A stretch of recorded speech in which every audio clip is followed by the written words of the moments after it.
अच्छा जी, नट्टर और जज के दरमियान, जज के आगे नट्टर को पेश किया गया है। नट्टर वही है जो गिरफ्तार हो गया है, नट्टर को चालान हो गया है, नट्टर की जमानत के लिए अप्लाई किया गया है, नट्टर को जेल से जज के सामने पेश किया गया है। अब जज साहब के दरमियान और नट्टर के दरमियान गुफ्तगू क्या हुई है, और इस बीच में हरीम शाह, सुंदल खटक, सूफी और दीगर लड़कियों का जो मुद्दा है उसके ऊपर क्या पेश रफ्त हुई है। जज साहब ने हरीम शाह के बारे में क्या बोला और हरीम शाह ने क्या जवाब दिया है, यह भी मैं आगे जाके बताऊंगा कि हरीम शाह रोई क्यों है, हरीम शाह परेशान क्यों हुई और रोती क्यों रही है, किसके आगे रो रही थी, गिड़गिड़ा क्यों रही थी, मैं आगे जाके बताऊंगा।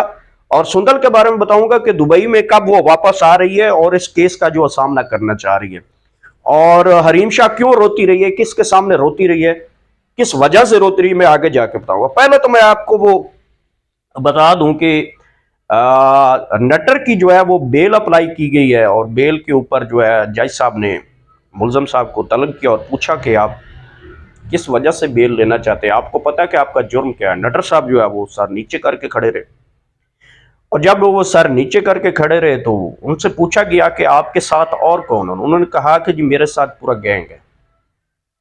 सरेआम बोला जज साहब के आगे कि मेरा साथ, सरेआम बोला मेरे साथ पूरा गैंग है, और ये जो सुंदल खटक है, हरीम शाह है, सूफी है, पहलवान है, मिर्जान है, मारिया है, आमना खान है, ये सारे जो है मेरे क्लाइंट हैं। उसने सरेआम बोला। जज साहब ने बोला कि आपको पता है कि आपका ये जो वीडियोस हैं वो हमारे पाकिस्तान में और हमारे मुआशरे में एक्सेप्टेबल है। वो चुप रहा।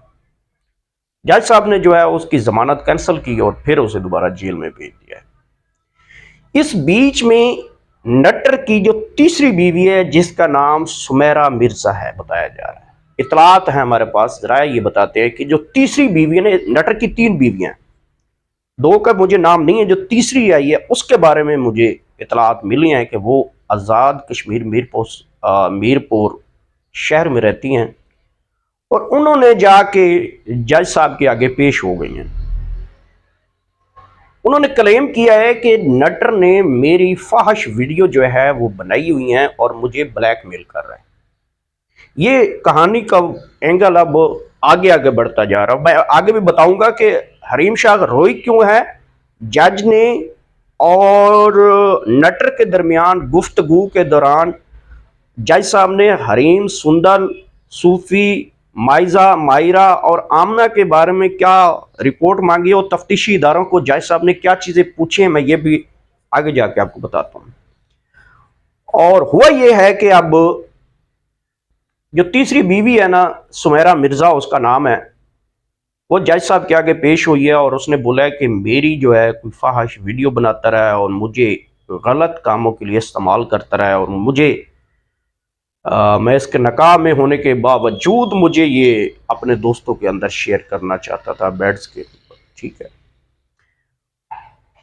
अब इस कहानी का जो एंगल है वो कहा जा रहा है कि तफ्तीशी इदारों को इसकी मजीद इन्वेस्टिगेशन करें कि उसकी जो तीसरी बीवी है सुमेरा, उसकी वीडियोस हैं इसके पास। अब नट्टर का लैपटॉप नहीं मिल रहा, मोबाइल मिल गया, लैपटॉप नहीं मिल रहा।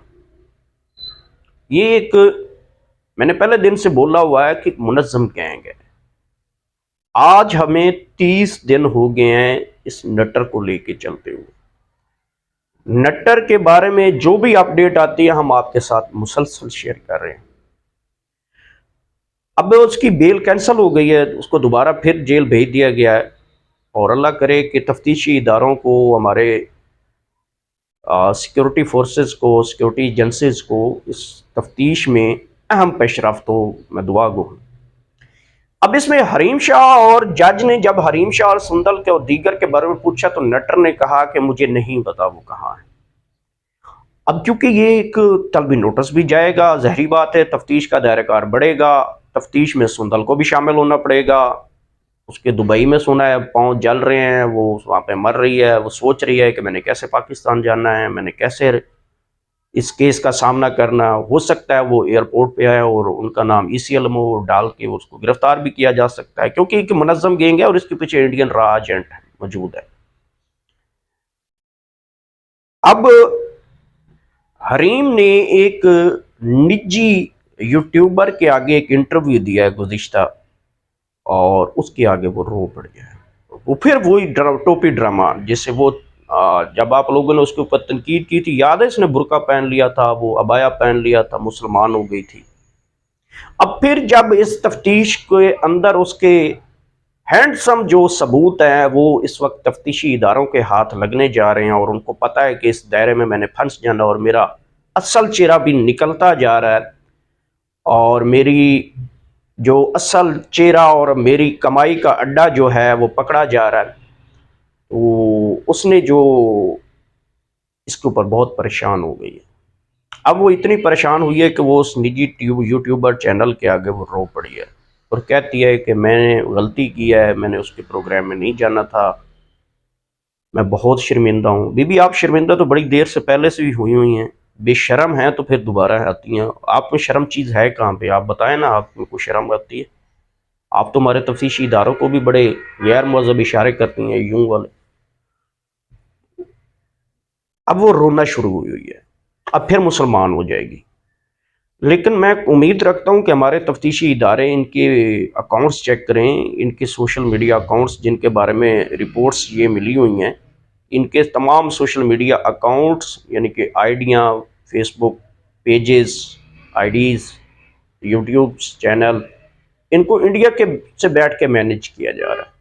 इस मकसद के लिए इंडिया ने कोई इनसे कोई है वो मुल्तान फ़तह करवाना है या मोहम्मद बिन कासम के साथ मुलाकात करवानी है कि उन्होंने इनके अकाउंट्स जो हैं वो इनको दिए हुए हैं कि वहाँ पे बैठ के मैनेज कर रहे हैं। तो रीज़न तो होगी, रीज़न तो सबके पहले इंडिया हमारा मुखालफ है, और वहाँ पे बैठ के ये हमारे ऐसी सोशल मीडिया की स्टार्स, दमदार सितारे, गधे जो इनको फॉलो करते हैं वो भी गधे, इनका क्या मकसद हो सकता है? ये 5th जनरेशन वार है, इसी को बोलते हैं। इसलिए पाक फ़ौज, अजीम फ़ौज हमारी इसके ऊपर खप रही थी। चीफ आर्मी स्टाफ, साबिक चीफ आर्मी स्टाफ, DGISI कितनी दफ़ा कह चुके हैं, DGI SPR कह चुका है कि 5th जनरेशन वार हमारे ऊपर मसलत की जा रही है। ये आम लोग नहीं है, बहुत बड़ा माफिया है। मैं यहीं से छोटी सी एक क्लू आपको दिखाता हूं। जरदारी का प्रोटोकॉल ऑफिसर बिलाल, जिसके साथ हरीम की शादी हुई है। बाकी मुद्दा आप खुद समझें। कहानी को खोलने का तो मेरा तुक नहीं बनता। ये कौन होते हैं, इनके पीछे कौन है? ये बहुत बड़ा माफिया है। आप दिलेर बने, अपने अपने मोबाइल निकालें, अपनी अपनी यूट्यूब चैनलों के ऊपर इस कहानी को हाईलाइट करें। इस वीडियो को अगर नहीं कर सकते तो कम से कम शेयर करें, लोगों को पता चल जाए कि अब ये फिर जो है अबाया पहनेंगी, रोएंगी, पिटेंगी, चीखे मारें, सर में अंडे मारेंगी, अपने आप माफिया मांगेंगी, और ज़्यादा से ज़्यादा ये भी रखें तवक्को कि ये खाना काबा भी चली जाएंगी, मस्जिद नबी में बैठ के भी वीडियो बनाएंगी कि हमसे गलती हो गई तो हम शर्मिंदा हैं। तो ये फिर 4 दिन बाद यही तरीका करेंगे। इनको नकेल आप लोग डालें। जितने वो गंदे हैं उतने उनके फॉलोअर गंदे हैं, उतने उनके चाहने वाले गंदे। अगले ब्लॉग तक मुझे इजाज़त दीजिए। आप मेरे चैनल का ख्याल रखेंगे। पाकिस्तान जिंदाबाद।